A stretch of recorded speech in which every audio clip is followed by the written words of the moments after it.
Smoke a Percy so sweet with HighThoughtsTV. Y'all know what the fuck we doing, man. It's Hot Thoughts TV. Niggas hot in the bitch, man. I'm smoking a Percy so sweet with HighThoughtsTV. Yeah. So, you know what I'm saying?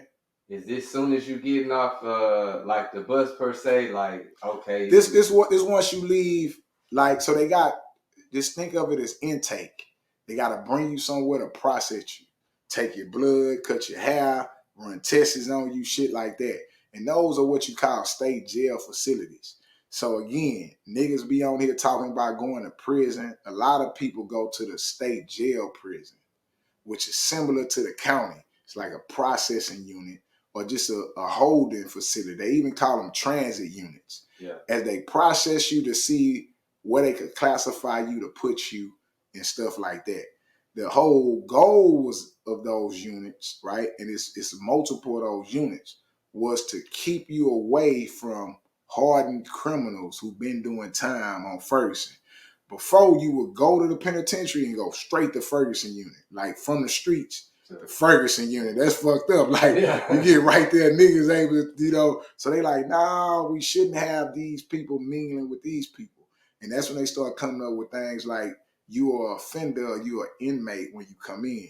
If you already been in prison and you've been doing time, you're a convict.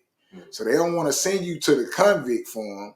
They want to keep you in these different things. But I fucked up. I went through the transit facility with the gang mentality, the street mentality, young nigga, what I want something to prove, and fucked that up. And they send me straight to Clemens. After that, they say, nah, this nigga here needs to go over here. And with hitting Clemens, it was that. It was hard check coming through the door. Yeah. And so, like you said, at the moment of the sentencing, there's a lot of emotions, and even going through the jail prison system, like you say, you never adjusted. So as soon as you touch down, is your mentality like, man, any nigga play with me in here, I'm gonna snap. Right. So I'm angry, bro. Like, I'm crying, it's tears, I'm wiping my tears, I'm angry. So for me, fighting was just a release of that anger. Like, yeah, so well, you out here, you like, hey, how you doing? You want to be mannerable to people. To me, it's like, I don't know you, fuck you. Yeah, nigga, I'm fucked up, you gonna be fucked up. Like, yeah, so I ain't no, hey, Pico, you kind of cool now. Fuck you, Pico. What size shoes them is? Like, we just into the shit, nigga. I think something weak about you. Yeah. And it got nothing to do with you. It's just my attitude. Yeah, nigga, I don't think you could represent that, nigga. What size them is, nigga? Yeah, and it ain't gangster. It's frustration. Right. It's agitation. It's ignorance to the highest degree, because prison is the only environment I've been in where ignorance is rewarded. Meaning, like, me rushing you, taking your shoes, whooping you is rewarded. Yeah. Does that make sense? It ain't looked at like, oh man, why you doing that, man? Why you fucking with niggas? No, this shit is rewarded. This shit is applauded, right? Yeah. So just like with anything, man, once they start clapping for you, guess what you do? Show out for the. You keep doing it. Yeah. So it was that approach. So going into them situations, I was scared, I was nervous, but I understood what I was dealing with at the same time. I understood who I needed to be when the pressure was on. Right. Okay, so aside from like that shell of frustration that most people are getting from you, who are the first person or people that are able to break through that you feel like, okay, like I'm fucking with this person, or I feel like I can trust or open up to them about my early on life? Are you talking about in prison? Mm-hmm. Well, that first person, that first connection. When you get there, you first connect with people from your area or your town. Right. So it's like, oh, such and such here. My nigga Theron Joe was over there. Randy, Block C, the dude is at the store. He was over there. Like, you run into people from your neighborhood, right? Yes. And I tell a story that the dude, my homeboy Roger Campbell, Rip, was there too. He ended up getting murdered when I was there. That's the one that I be telling y'all about. But yeah, when you get in that environment, you identify with the people that's from your town or the people that you grew up with. And then from there, you start meeting other people, like-minded people, like you. Not so much on a friendly tip, just on a real tip. Like, you see how niggas get down, you see how niggas rock, and you start picking sides. Back then, the line was really drawn. It was more Crips than anything. If you was a blood, you pretty much got your ass whooped. Ain't no doubt about it. But other than the Crip and blood line, it was a North Texas, South Texas thing. Houston versus Dallas. You know what I'm saying? Like, that's where the line was drawn. Yeah, Cowboys versus the Oilers. Like, yeah, the Mavericks versus the Rockets. Yeah. Like, the line was drawn down those lines. You know what I'm saying? So what, at this time, like, are niggas in there where they fighting over the TV to see, okay, we're going to watch the Oilers or we're going to watch the Cowboys? The Cowboys winning, and niggas from Houston don't like the Cowboys.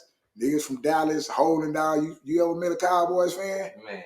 You ever met a funk-ass Cowboys? Shout out to them funk-ass Cowboys fans, man. Shout out to y'all funk-ass. Yeah, you ever met a funk-ass Cowboys fan? Guess what? You don't want to meet one in prison. Nigga, you don't want to meet one of them funky motherfuckers in prison. Them some dirty, rotten motherfuckers. And they die hard. Yeah. They die hard. I'm an Oilers fan. I'm not a diehard Oilers fan, but I'm going to say this. I went to prison thinking I was a Cowboys fan. Till I got around them Dallas and Fort Worth niggas. Nah, them niggas diehard Cowboys fan, nigga. For real. Straight up, man. Shout out to my D-Town and Fort Worth niggas, man. But back then, that's how the lines was drawn. Yeah. Yeah, coming through the door, man. You know what I'm saying? Either from the north or you from the south. So another thing that I heard you speak on, just because, again, Ferguson, I feel like, aside from what it is in real life on the internet, is one of the most spoken about prison units, like out of Texas at least. Right. We've seen other people come out with stories. One person's story that I seen you speak on, you already know where I'm going. OG Percy. Right. You basically said that a lot of what he was saying wasn't the truth. Right. Based upon like what you saw in there. Right. Now, what do you feel about his story? It just didn't line up with what you witnessed being there. Pico, you full of shit. Pico, you full of shit, man. You goddamn shit. So you want to go, okay, OG Percy. What that nigga say?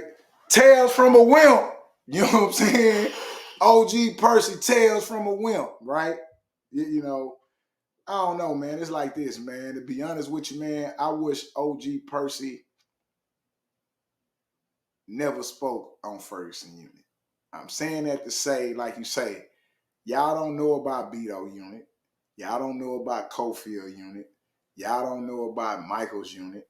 Y'all don't know about Terrell Unit, which was the Death Row Unit. Y'all don't know nothing about none of these other units like that. They are not popular places because none of them have a mascot like OG Percy. That's why they not popular. None of them have an internet character like OG Percy promoting them or putting them out. Ferguson wasn't the worst unit in the system when I was in the system. It was Terror Unit in Livingston, Pulaski Unit now. It was called Terrell, like Terrel, and they turned it to Terror Unit. Yeah, they had to change the name of that bitch. So you know how Ferguson has the name Gladiator School. Yeah. So you had Gladiator School and you had Terror Unit. Yeah, like nobody wanted to go to Terror Unit. Sure. Yeah, you understand what I'm telling you? But you don't hear the stories of Terror Unit because Terror Unit doesn't have a mascot or an internet character to popularize it in its context. So now Ferguson infamously lives on the internet as a prestigious rites of passage type place, and it wasn't that. So that's my problem with OG Percy, because he came in 2010 when he was 40 years old and Gladiator School was long over with. He has a thing where he say when he came, he ran with young niggas and he put young niggas out there. He ain't fuck with old niggas. You old niggas was done for, right? But see, I think in our context of speaking, I didn't go to prison at 40. See, I'm the young nigga he talking about. Am I making sense? Yeah, I'm the young nigga he talking about. So I went in at 19. I mean, I went in at 17 and got out at 25. Versus. Yeah, he went in at 40 and got out at 43.